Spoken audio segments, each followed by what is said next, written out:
خدا کے زندہ اور پاک کلام میں سے زبور کی کتاب اس کا 78واں باب۔ اے میرے لوگو، میری شریعت کو سنو، میرے منہ کی باتوں پر کان لگاؤ۔ میں تمثیل میں کلام کروں گا اور قدیم معامے کہوں گا، جن کو ہم نے سنا اور جان لیا اور ہمارے باپ دادا نے ہم کو بتایا، اور جن کو ہم اپنی اولاد سے پوشیدہ نہیں رکھیں گے، بلکہ آئندہ پشت کو بھی خداوند کی تعریف اور اس کی قدرت اور عجائب جو اس نے کیے بتائیں گے، کیونکہ اس نے یعقوب میں ایک شہادت قائم کی اور اسرائیل میں شریعت مقرر کی، جن کی بابت اس نے ہمارے باپ دادا کو حکم دیا کہ وہ ہماری اولاد کو تعلیم دیں، تاکہ آئندہ پشت یعنی وہ فرزند جو پیدا ہوں گے ان کو جان لیں، اور وہ بڑے ہو کر اپنی اولاد کو سکھائیں کہ وہ خدا پر آس رکھیں اور اس کے کاموں کو بھول نہ جائیں، بلکہ اس کے حکموں پر عمل کریں، اور اپنے باپ دادا کی طرح سرکش اور باغی نسل نہ بنے، ایسی نسل جس نے اپنا دل درست نہ کیا اور جس کی روح خدا کے حضور وفادار نہ رہی۔ بنی اسرائیل مسلح ہو کر اور کمانے رکھتے ہوئے لڑائی کے دن پھر گئے، انہوں نے خدا کے عہد کو قائم نہ رکھا اور اس کی شریعت پر چلنے سے انکار کیا، اور اس کے کاموں کو اور اس کے عجائب کو جو اس نے ان کو دکھائے تھے بھول گئے۔ اس نے ملک مصر میں زعن کے علاقے میں ان کے باپ دادا کے سامنے عجیب و غریب کام کیے۔ اس نے سمندر کے 2 حصے کر کے ان کو پار اتارا اور پانی کو تودا کی طرح کھڑا کر دیا۔ اس نے دن کو بادل سے ان کی راہبری کی اور رات بھر آگ کی روشنی سے۔ اس نے بیابان میں چٹانوں کو چیرا اور ان کو گویا بحر سے خوب پلایا۔ اس نے چٹانوں میں سے ندیاں جاری کی اور دریاؤں کی طرح پانی بہایا، تو بھی وہ اس کے خلاف گناہ کرتے ہی گئے اور بیابان میں حق تعالیٰ سے سرکشی کرتے رہے، اور انہوں نے اپنی خواہش کے مطابق کھانا مانگ کر اپنے دل میں خدا کو آزمایا، بلکہ وہ خدا کے خلاف بکنے لگے اور کہا، کیا خدا بیابان میں دسترخوان بچھا سکتا ہے؟ دیکھو، اس نے چٹان کو مارا تو پانی پھوٹ نکلا اور ندیاں بہنے لگی۔ کیا وہ روٹی بھی دے سکتا ہے؟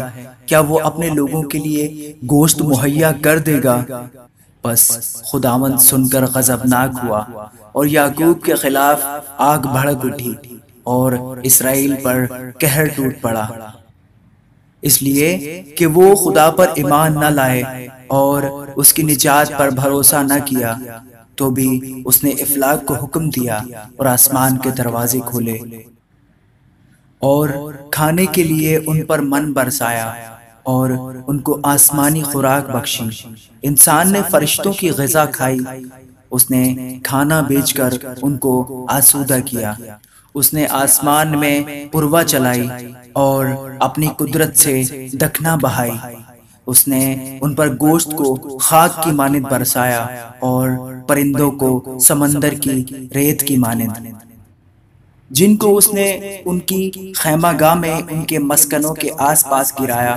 پس وہ کھا کر خوب سیر ہوئے اور اس نے ان کی خواہش پوری کی۔ وہ اپنی خواہش سے باز نہ آئے اور ان کا کھانا ان کے منہ ہی میں تھا کہ خدا کا غضب ان پر ٹوٹ پڑا اور ان کے سب سے موٹے تازے آدمی قتل کیے اور اسرائیلی جوانوں کو مار گرایا۔ باوجود ان سب باتوں کے وہ گناہ کرتے ہی رہے اور اس کے عجیب و غریب کاموں پر ایمان نہ لائے، اس لیے اس نے ان کے دلوں کو بطالت سے اور ان کے برسوں کو دہشت سے تمام کر دیا۔ جب وہ ان کو قتل کرنے لگا تو وہ اس کے طالب ہوئے اور رجوع ہو کر دل و جان سے خدا کو ڈھونڈنے لگے، اور ان کو یاد آیا کہ خدا ان کی چٹان ہے اور حق تعالیٰ ان کا فدیہ دینے والا ہے۔ لیکن انہوں نے اپنے منہ سے اس کی خوشامد کی اور اپنی زبان سے اس سے جھوٹ بولا، کیونکہ ان کا دل اس کے حضور درست نہ تھا اور وہ اس کے عہد میں وفادار نہ نکلے۔ لیکن وہ رحیم ہو کر بدکاری معاف کرتا ہے اور ہلاک نہیں کرتا، بلکہ بارہا اپنے قہر کو روک لیتا ہے اور اپنے پورے غضب کو بھڑکنے نہیں دیتا، اور اسے یاد رہتا ہے کہ یہ محض بشر ہیں، یعنی ہوا جو چلی جاتی ہے اور پھر نہیں آتی۔ کتنی بار انہوں نے بیابان میں اس سے سرکشی کی اور صحرا میں اسے آزردہ کیا، اور وہ پھر خدا کو آزمانے لگے، اور انہوں نے اسرائیل کے قدوس کو ناراض کیا۔ انہوں نے اس کے ہاتھ کو یاد نہ رکھا، نہ اس دن کو جب اس نے فدیہ دے کر ان کو مخالف سے رہائی بخشی۔ اس نے مصر میں اپنے نشان دکھائے اور زان کے علاقہ میں اپنے عجائب، اور ان کے دریاؤں کو خون بنا دیا اور وہ اپنی ندی سے پی نہ سکے۔ اس نے ان پر مچھروں کے غول بھیجے جو ان کو کھا گئے، اور مینڈک جنہوں نے ان کو تباہ کر دیا۔ اس نے ان کی پیداوار کیڑوں کو اور ان کی محنت کا پھل ٹڈیوں کو دے دیا۔ اس نے ان کی طاقوں کو اولوں سے اور ان کے گولر کے درختوں کو پالے سے مارا۔ اس نے ان کے چپایوں کو اولوں کے حوالے کیا اور ان کی بھیڑ بکریوں کو بجلی کے۔ اس نے عذاب کے فرشتوں کو فوج بھیج کر اپنے قہر کی شدت، غیظ و غضب اور بلا کو ان پر نازل کیا۔ اس نے اپنے قہر کے لیے راستہ بنایا اور ان کی جان موت سے نہ بچائی، بلکہ ان کی زندگی وبا کے حوالہ کی۔ اس نے مصر کے سب پہلوٹوں کو، یعنی حام کے مسکنوں میں ان کی قوت کے پہلے پھل کو مارا۔ لیکن وہ اپنے لوگوں کو بھیڑوں کی مانند لے چلا اور بیاباں میں گلہ کی مانند ان کی رہنمائی کی، اور وہ ان کو سلامت لے گیا، اور وہ نہ ڈرے، لیکن ان کے دشمنوں کو سمندر نے چھپا لیا، اور وہ ان کو اپنے مقدس کی حد تک لایا، یعنی اس پہاڑ تک جسے اس کے دہنے ہاتھ نے حاصل کیا تھا۔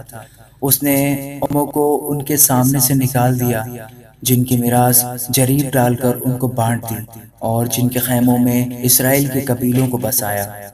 تو بھی انہوں نے خدا تعالیٰ کو آزمایا اور اسی سے سرکشی کی اور اس کی شہادتوں کو نہ مانا، بلکہ برگشتہ ہو کر اپنے باپ دادا کی طرح بے وفائی کی اور دھوکہ دینے والی کمان کی طرح ایک طرف کو جھک گئے، کیونکہ انہوں نے اپنے اونچے مقاموں کے باعث اس کا قہر بھڑکایا اور اپنی کھودی ہوئی مورتوں سے اسے غیرت دلائی۔ خدا یہ سن کر غضبناک ہوا اور اسرائیل سے سخت نفرت کی۔ سو اس نے سیلا کے مسکن کو ترک کر دیا، یعنی اس خیمہ کو جو بنی آدم کے درمیان کھڑا کیا تھا، اور اس نے اپنی قوت کو اسیری میں اور اپنی حشمت کو مخالف کے ہاتھ میں دے دیا۔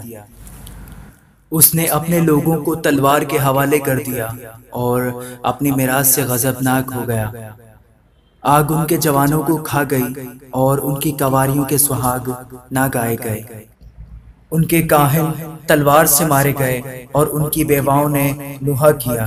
تب خداوند گویا نیند سے جاگ اٹھا، اس نے زبردست آدمی کی طرح جو میں کے سبب سے للکارتا ہو، اور اس نے مخالفوں کو مار کر پسپا کر دیا۔ اس نے ان کو ہمیشہ کے لیے رسوا کیا، اور اس نے یوسف کے خیموں کو چھوڑ دیا اور افرایم کے قبیلے کو نہ چنا، بلکہ یہودا کے قبیلہ کو چنا، اسی کوہ سیون سے جس سے اس کو محبت تھی، اور اپنے مقدس کو پہاڑوں کی مانند تعمیر کیا، اور زمین کی مانند جسے اس نے ہمیشہ کے لیے قائم کیا ہے۔ اس نے اپنے بندہ داؤد کو بھی چنا اور بھیڑ سالوں میں سے اسے لے لیا۔ وہ اس بچے والی بھیڑوں کی چپانی سے ہٹا لایا، تاکہ اس کی قوم یعقوب اور اس کی میراث اسرائیل کی گلہبانی کرے۔ سو اس نے خلوص دل سے ان کی پاسبانی کی اور اپنے ماہر ہاتھوں سے ان کی رہنمائی کرتا رہا۔ آمین۔